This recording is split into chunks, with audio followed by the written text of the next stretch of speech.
ಆಕಾಶವಾಣಿ ಪ್ರದೇಶ ಸಮಾಚಾರ ಓದುತ್ತಿರುವವರು ಚೇತನ್ ಸಿವಿ. ಮುಖ್ಯಾಂಶಗಳು. ಉಪಮುಖ್ಯಮಂತ್ರಿ ಡಿಕೆ ಶಿವಕುಮಾರ್ ನೇತೃತ್ವದಲ್ಲಿ ಗ್ರೇಟರ್ ಬೆಂಗಳೂರು ಪ್ರಾಧಿಕಾರ ಆಯವ್ಯಯ ಪೂರ್ವಭಾವಿ ಸಭೆ. ವಿಶ್ವ ಮೌಖಿಕ ಆರೋಗ್ಯ ದಿನ. ಮೌಖಿಕ ನೈರ್ಮಲ್ಯ ಅಭ್ಯಾಸಗಳನ್ನು ಅಳವಡಿಸಿಕೊಡಲು ಕೇಂದ್ರ ಸಚಿವ ಜೆಪಿ ನಡ್ಡಾ ಕರೆ. ಇಂದು ವಿಶ್ವ ಗುಬ್ಬಚ್ಚಿ ದಿನ. ಗುಬ್ಬಚ್ಚಿ ಸಂತತಿ ಉಳಿಸಲು ಹಲವೆಡೆ ಜಾಗೃತಿ ಅಭಿಯಾನ.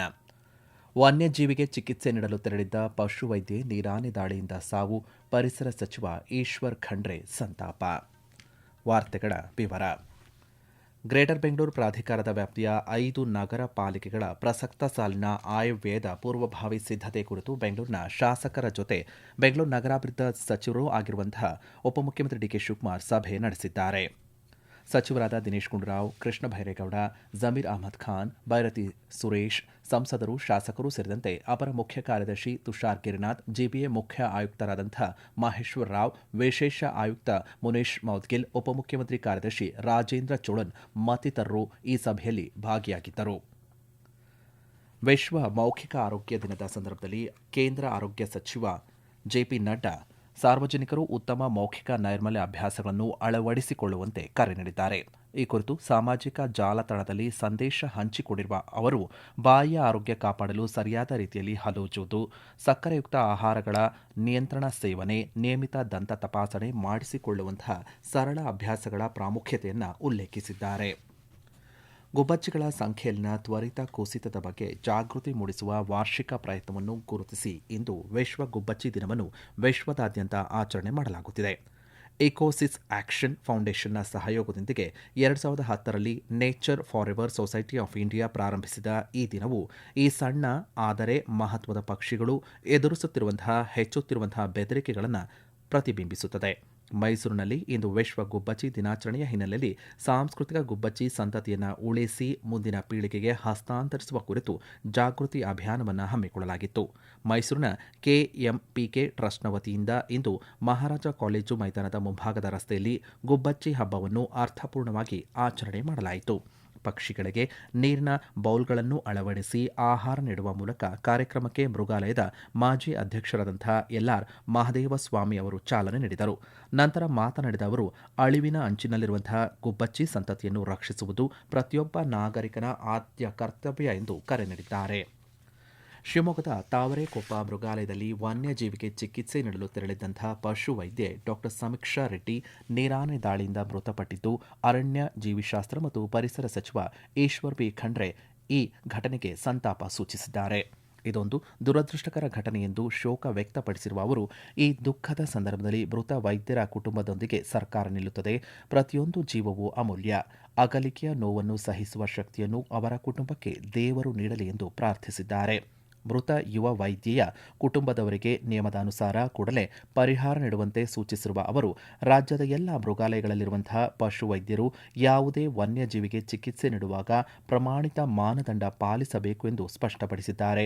ಈ ದುರಂತದ ಬಗ್ಗೆ ಹಿರಿಯ ಪಶುವೈದ್ಯರು ಹಾಗೂ ಅರಣ್ಯಾಧಿಕಾರಿಗಳನ್ನು ಒಳಗೊಂಡ ತಂಡದಿಂದ ತನಿಖೆ ಮಾಡಿಸಿ 7 ದಿನಗಳ ಒಳಗೆ ವರದಿ ನೀಡುವಂತೆಯೂ ಅವರು ಸೂಚನೆ ನೀಡಿದ್ದಾರೆ.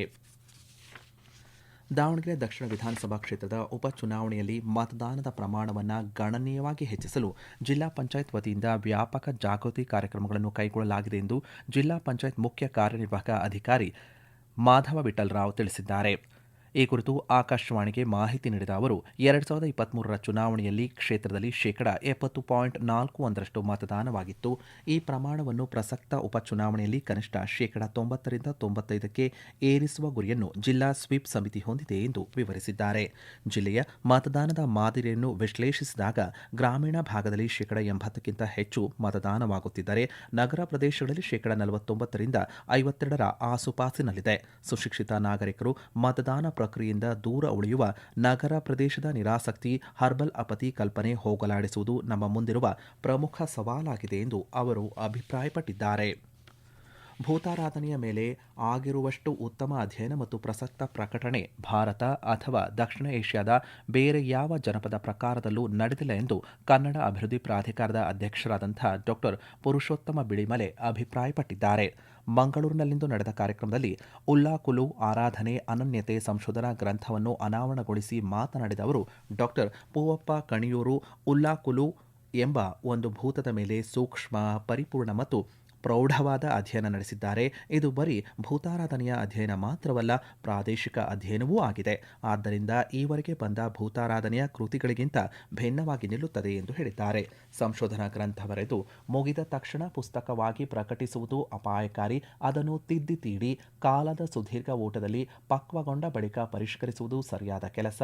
ಅದನ್ನು ಪೂವಪ್ಪ ಕಣಿಯೂರು ಮಾಡಿದ್ದಾರೆ. ಕನ್ನಡದಲ್ಲಿ ಪುಸ್ತಕ ಪ್ರಕಟವಾಗುವಷ್ಟು ಚಂದ ಭಾರತದ ಯಾವ ಭಾಷೆಯಲ್ಲೂ ಇಲ್ಲ ಎಂದು ಅವರು ಹೇಳಿದ್ದಾರೆ. ಪ್ರದೇಶ ಸಮಾಚಾರ ಕೇಳುತ್ತಿದ್ದೀರಿ.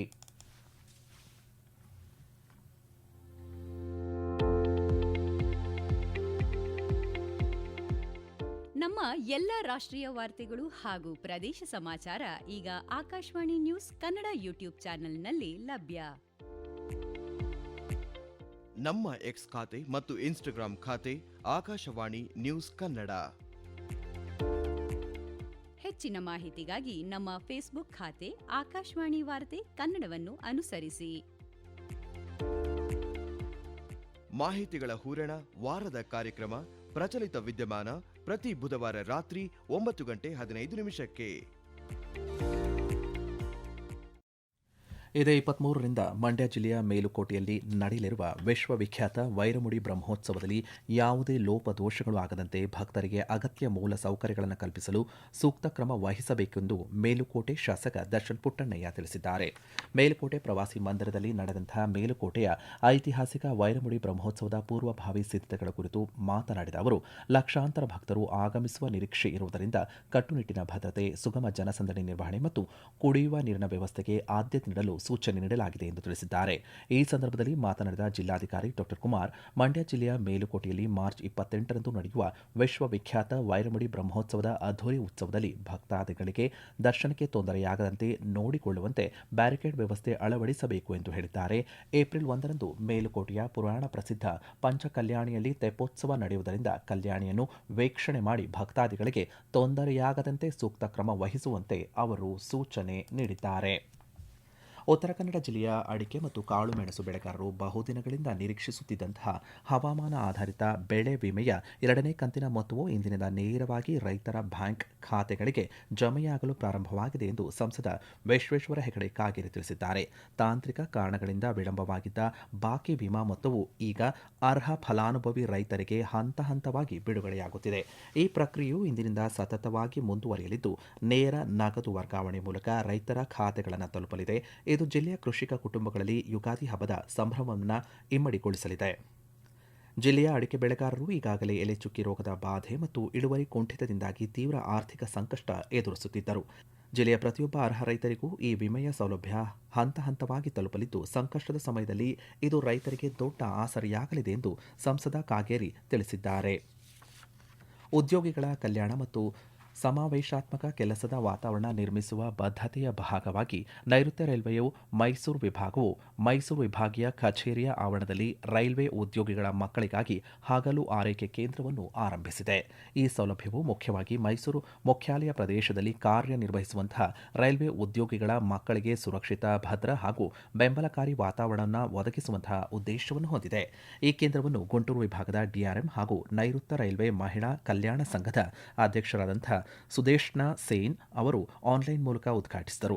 ಮೈಸೂರು ವಿಭಾಗದ ವಿಭಾಗೀಯ ರೈಲ್ವೆ ವ್ಯವಸ್ಥಾಪಕರಾದಂಥ ಮುದಿತ್ ಮಿತ್ತಲ್ ಅವರು ಸ್ಥಳದಲ್ಲೇ ರಿಬ್ಬನ್ ಕತ್ತರಿಸುವ ಮೂಲಕ ಆರೈಕೆ ಕೇಂದ್ರವನ್ನು ಉದ್ಘಾಟನೆ ಮಾಡಿದರು. ಕೊನೆಯಲ್ಲಿ ಮತ್ತೊಮ್ಮೆ ಮುಖ್ಯಾಂಶಗಳು. ಉಪಮುಖ್ಯಮಂತ್ರಿ ಡಿಕೆ ಶಿವಕುಮಾರ್ ನೇತೃತ್ವದಲ್ಲಿ ಗ್ರೇಟರ್ ಬೆಂಗಳೂರು ಪ್ರಾಧಿಕಾರ ಆಯವ್ಯಯ ಪೂರ್ವಭಾವಿ ಸಭೆ. ವಿಶ್ವ ಮೌಖಿಕ ಆರೋಗ್ಯ ದಿನ. ಮೌಖಿಕ ನೈರ್ಮಲ್ಯ ಅಭ್ಯಾಸಗಳನ್ನು ಅಳವಡಿಸಿಕೊಳ್ಳಲು ಕೇಂದ್ರ ಸಚಿವ ಜೆಪಿ ನಡ್ಡಾ ಕರೆ. ಇಂದು ವಿಶ್ವ ಗುಬ್ಬಚ್ಚಿ ದಿನ. ಗುಬ್ಬಚ್ಚಿ ಸಂತತಿ ಉಳಿಸಲು ಹಲವೆಡೆ ಜಾಗೃತಿ ಅಭಿಯಾನ. ವನ್ಯಜೀವಿಗೆ ಚಿಕಿತ್ಸೆ ನೀಡಲು ತೆರಳಿದ್ದ ಪಶುವೈದ್ಯೆ ನೀರಾನೆ ದಾಳಿಯಿಂದ ಸಾವು. ಪರಿಸರ ಸಚಿವ ಈಶ್ವರ್ ಖಂಡ್ರೆ ಸಂತಾಪ. ಇಲ್ಲಿಗೆ ಪ್ರದೇಶ ಸಮಾಚಾರ ಮುಕ್ತಾಯವಾಯಿತು.